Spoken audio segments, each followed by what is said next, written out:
गोंदिया जिल्हा वाहतूक पोलीस दल अधिक सक्षम आणि तंत्रज्ञान संपन्न झाले. वाहतूक नियमभंगावर प्रभावी नियंत्रण मिळवण्यासाठी गोंदिया पोलीस दलाला अत्याधुनिक मोबाईल ऑटोमॅटिक इंटरसेप्टर वाहन प्राप्त झाले. या वाहनाच्या समावेशामुळे आता गोंदिया जिल्ह्यात वाहतुकीचे नियम तोडणाऱ्यांवर टाळता न येणारी आणि त्वरित कारवाई होणार आहे.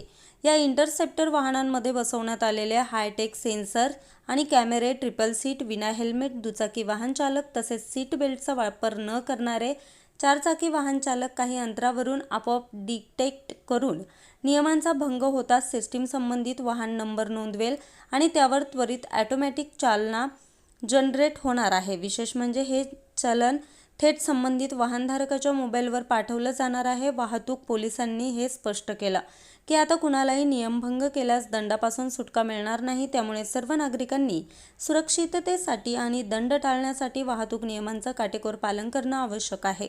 यावेळी पोलीस अधिकाऱ्यांनी नागरिकांना विशेष आवाहन केलं की दुचाकी चालवताना हेल्मेटचा वापर अनिवार्य आहे. चारचाकी वाहन चालकांनी सीट बेल्ट लावणं आवश्यक. ट्रिपल सीट दुचाकी वाहन चालवू नये. वाहन चालवताना मोबाईलचा वापर टाळावा. सर्वांनी वाहतूक नियमांचं पालन करावं असं आवाहन यावेळी पोलीस अधिकाऱ्यांनी केलं. तर तंत्रज्ञानाच्या आधारित इंटरसेप्टर वाहनांमुळे गोंदिया जिल्ह्यात वाहतूक शिस्त सुधारेल आणि अपघातांचं प्रमाण कमी होईल असा विश्वास वाहतूक विभागानं व्यक्त केला. आपल्या गोंदिया पोलीस दलाला नुकतेच एक मोबाईल इंटरसेप्टर व्हेकल मिळालं आहे.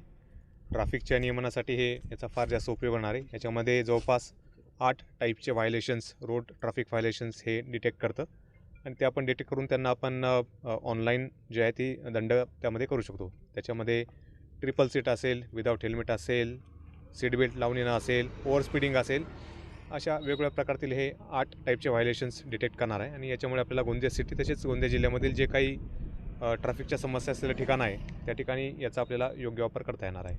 तर सध्याच्या घडीला किती वाहनं उपलब्ध झाले, भविष्यात अजून किती होतील? सध्या आपल्याला गोंदिया जिल्हा पोलीस दलामध्ये याचे आपल्याकडे एक वाहन आहे आणि आपले जे महामार्ग पोलीस आहे त्यांच्याकडे सुद्धा याचे एक वाहन आहे. असे दोघं युनिट म्हणून आपले 2 वाहनं जिल्ह्यामध्ये आहे.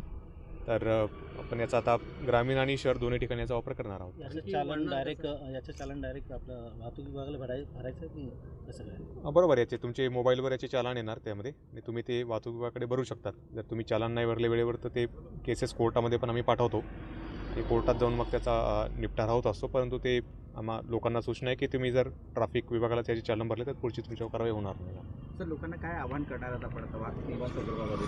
आणि आता यामध्ये ही सिस्टीम मॅन्युअल नाही राहिलेली, ही ऑटोमॅटिक सिस्टीम आहे. तर ज्या ठिकाणी हे वाहन उभे राहणार त्या ठिकाणी कोणत्याही प्रकारचे ट्रॅफिक व्हायलेशन असेल, ट्रिपल सीट, मोबाईलवर बोलणे असे, तर ते आपोआप ट्रॅक करून ते दंड भरणार आहे त्याच्यामध्ये. तर नागरिकांना हेच आव्हान आहे की आपण गाडी चालवताना ट्रॅफिक नियमांचे पालन करा आणि सजग आणि सतर्क राहून आपण ही गाडी चालवा, हेच आव्हान आम्ही करू इच्छितो.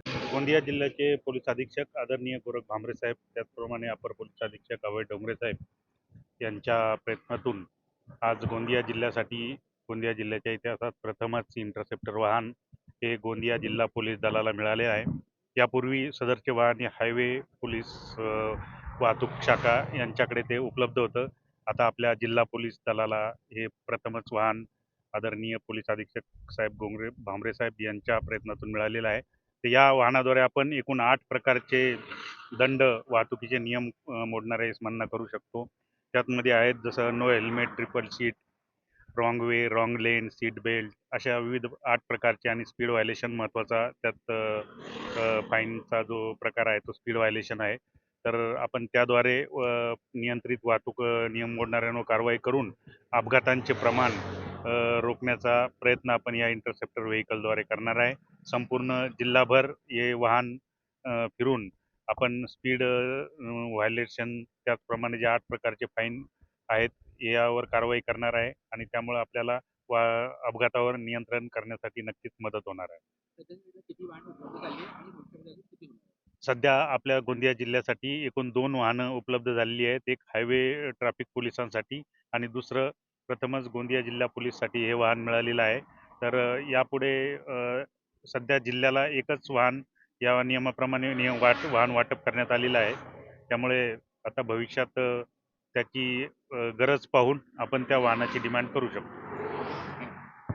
न्यूज रिपोर्टर चेतन समरीत, आज 24 तास, गोंदिया.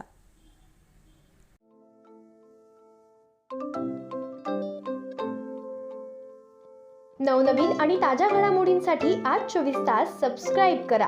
त्याचबरोबर बेल आयकॉनवर क्लिक करा आणि मिळवा आमच्या बातम्यांच्या नोटिफिकेशन्स. तसेच आज 24 तासची प्रत्येक बातमी आपल्याला कशी वाटली हे कळवा. लाईक करून, कमेंट करून आणि आमच्या बातम्या शेअर सुद्धा करा.